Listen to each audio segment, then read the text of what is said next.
Assalamualaikum warahmatullahi wabarakatuh. Halo semuanya, di sini saya akan menjelaskan artikel yang sudah saya tulis yang berjudul Bullying, Bentuk Krisis Karakter di Kalangan Siswa Sekolah Dasar.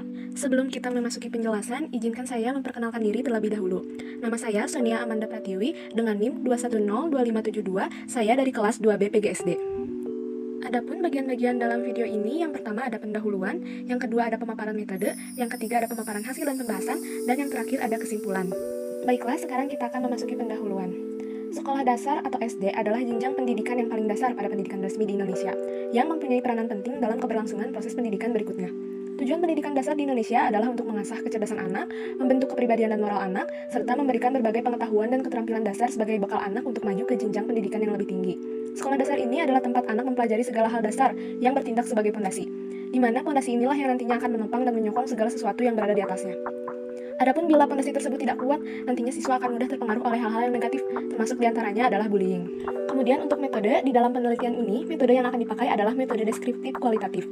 Metode penelitian kualitatif sering disebut metode penelitian naturalistik karena penelitiannya dilakukan pada kondisi yang alamiah.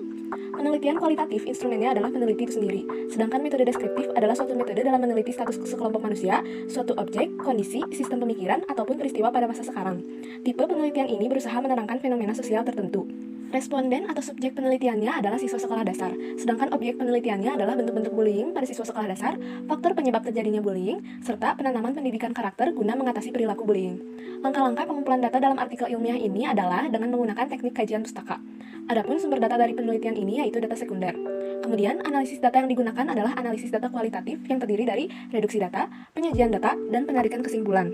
Selanjutnya, kita akan menjelaskan hasil dan pembahasan. Di sini, saya akan menjelaskan bentuk-bentuk bullying di sekolah dasar. Yang pertama, ada bullying secara fisik. Bentuk perilaku bullying ini dapat dilihat secara kasat mata karena terjadi kontak langsung antara pelaku bullying dengan korbannya. Bentuk bullying fisik antara lain adalah menampar, menginjak kaki, menjambak, menjegal, memukul, dan menendang. Yang kedua, ada bullying secara verbal. Bentuk perilaku bullying yang dapat ditangkap melalui pendengaran.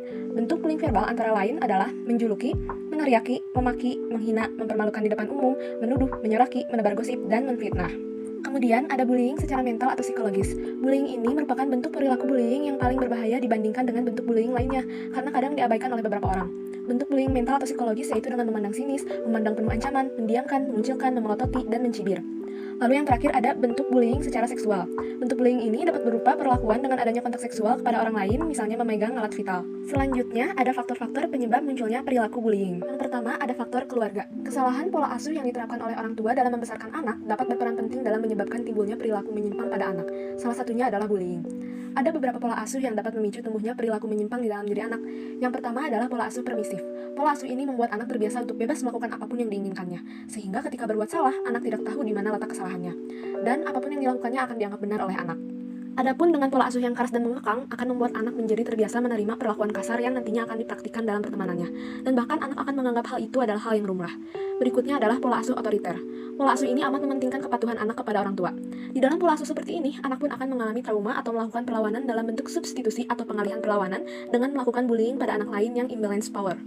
Pola asuh yang mengabaikan juga dapat menjadi faktor yang mendorong terjadinya bullying pada anak. Pola asuh seperti ini mengakibatkan anak bertindak tanpa kendali karena anak cenderung untuk mencari perhatian. Yang kedua ada faktor teman sebaya. Pengaruh teman sebaya ini cukup dominan karena rata-rata dari anak usia sekolah dasar lebih banyak bermain bersama teman sebaya dan menghabiskan waktu di sekolah bersama teman-temannya. Anak usia SD juga secara sosial dikenal sebagai fase awal untuk berkelompok dan memiliki banyak teman, sehingga dikenal sebagai gang age. Terlebih, anak sekolah dasar biasanya masih memiliki sifat konformitas. Konformitas sendiri adalah kecenderungan individu untuk mengubah persepsi, opini, dan perilaku mereka sehingga sesuai atau konsisten dengan norma-norma kelompok. Bukan tanpa alasan orang-orang melakukan konformitas. Sejatinya, setiap manusia itu mempunyai keinginan untuk disukai dan dipuji. Salah satu caranya yaitu dengan melakukan konformitas terhadap kelompok sosialnya agar bisa diterima. Sehingga dalam hal ini, apabila ada sekelompok anak yang melakukan pembulian, anak lain cenderung mengikuti dengan tujuan agar dirinya diterima oleh kelompoknya yang melakukan bullying tersebut. Yang ketiga, ada faktor media massa. Di era Society 5.0, siapapun dapat dengan mudah mengakses media massa.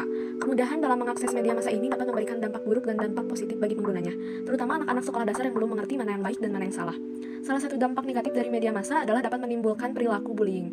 Perilaku bullying tersebut dapat muncul akibat dari maraknya konten-konten negatif yang dapat merusak moral dan perilaku anak-anak. Sinetron di televisi merupakan salah satu dari sekian banyak konten di media massa yang dapat menyebabkan degradasi moral pada anak-anak. Sinetron di televisi ini biasanya mengangkat tema tentang percintaan yang dibumbui dengan berbagai konflik dan tidak jarang pula menampilkan adegan kekerasan, perundungan, serta kata-kata tidak senonoh yang seharusnya tidak boleh ditonton oleh anak-anak di bawah umur. Selanjutnya, saya akan menjelaskan tentang penanaman pendidikan karakter guna mengatasi perilaku bullying. Pendidikan karakter bisa diartikan sebagai pendidikan budi pekerti, pendidikan moral, pendidikan nilai, dan pendidikan watak atau kepribadian yang memiliki fungsi untuk mengembangkan kemampuan peserta didik dalam menentukan dan memelihara apa yang baik dan apa yang buruk, serta menerapkan kebaikan-kebaikan tersebut ke dalam aktivitas hidup sehari-hari. Di Indonesia sendiri, pendidikan karakter diajarkan melalui mata pelajaran pendidikan agama dan juga pendidikan kewarganegaraan. Akan tetapi, hasilnya masih belum maksimal dan belum terlalu terasa. Hal itu dapat terjadi karena mungkin penerapan pendidikan karakter tersebut belumlah efektif dan optimal. Agar pendidikan karakter tersebut dapat berjalan dengan efektif, ada 11 prinsip yang harus dikembangkan. Yang pertama, kembangkan nilai-nilai etika inti dan nilai-nilai kinerja pendukungnya sebagai fondasi. Yang kedua, definisikan karakter secara komprehensif yang mencakup pikiran, perasaan, dan perilaku. Yang ketiga, gunakan pendekatan yang komprehensif, disengaja, dan proaktif. Yang keempat, ciptakan komunitas sekolah yang penuh perhatian. Yang kelima, beri siswa kesempatan untuk melakukan tindakan moral. Yang keenam, buat kurikulum akademik yang bermakna dan menantang yang menghormati semua peserta didik, mengembangkan karakter, dan membantu siswa untuk berhasil. Yang ketujuh, usahakan mendorong motivasi diri siswa. Yang kedelapan, libatkan staf sekolah sebagai komunitas pembelajaran dan moral. Yang kesembilan, tumbuhkan kebersamaan dan kepemimpinan moral. Yang kesepuluh, libatkan keluarga dan anggota masyarakat sebagai mitra. Dan yang terakhir, evaluasi karakter sekolah, fungsi staf sekolah sebagai pendidik karakter, dan sejauh mana siswa memanifestasikan karakter yang baik. Adapun peran pendidik dalam pembentukan karakter peserta didik diantaranya, pendidik perlu terlibat dalam proses pembelajaran, diskusi, dan mengambil inisiatif sebagai upaya membangun pendidikan karakter. Pendidik bertanggung jawab untuk menjadi model yang memiliki nilai-nilai moral dan memanfaatkan kesempatan untuk mempengaruhi siswa-siswanya. Artinya, pendidik di lingkungan sekolah hendaklah mampu menjadi uswah hasanah yang hidup bagi setiap peserta didik. Mereka juga harus terbuka dan siap untuk mendiskusikan dengan peserta didik tentang berbagai nilai-nilai yang baik tersebut.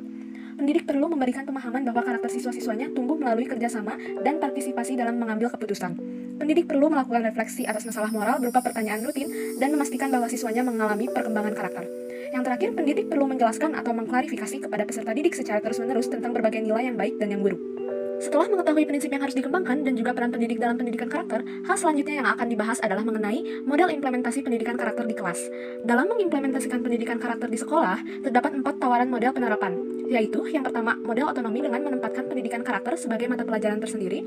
Yang kedua, model integrasi dengan menyatukan nilai-nilai dan karakter-karakter yang akan dibentuk dalam setiap mata pelajaran. Yang ketiga, model ekstrakurikuler melalui sebuah kegiatan tambahan yang berorientasi pembinaan karakter siswa. Dan yang terakhir adalah model kolaborasi dengan menggabungkan ketiga model tersebut dalam seluruh kegiatan sekolah. Baiklah, setelah mendengarkan pemaparan tadi, sekarang kita akan memasuki bagian kesimpulan. Berdasarkan hasil pembahasan tadi, dapat ditarik kesimpulan bahwa memang di lingkungan sekolah dasar tempat siswa menuntut ilmu, masih banyak terjadi peristiwa bullying yang mana memiliki dampak negatif karena dapat merusak moral dan kepribadian siswa. Bentuk bullying yang terjadi di sekolah dasar pun sangatlah beragam, dari mulai bullying secara fisik, verbal, psikis, maupun secara seksual. Faktor yang memicu munculnya perilaku bullying ini juga bermacam-macam, di antaranya adalah faktor keluarga, teman sebaya, dan media massa. Karena memiliki banyak dampak negatif bagi siswa, perilaku bullying di sekolah dasar ini harus segera diatasi. Salah satu cara mengatasinya adalah dengan menerapkan pendidikan karakter sejak dini. Namun, dalam menerapkan pendidikan karakter juga diperlukan beberapa prinsip, metode, dan modal yang harus dikembangkan guna membuat pendidikan karakter menjadi lebih efektif dan optimal. Demikianlah beberapa hal yang bisa saya sampaikan pada kesempatan kali ini. Terima kasih atas perhatiannya. Wassalamualaikum warahmatullahi wabarakatuh.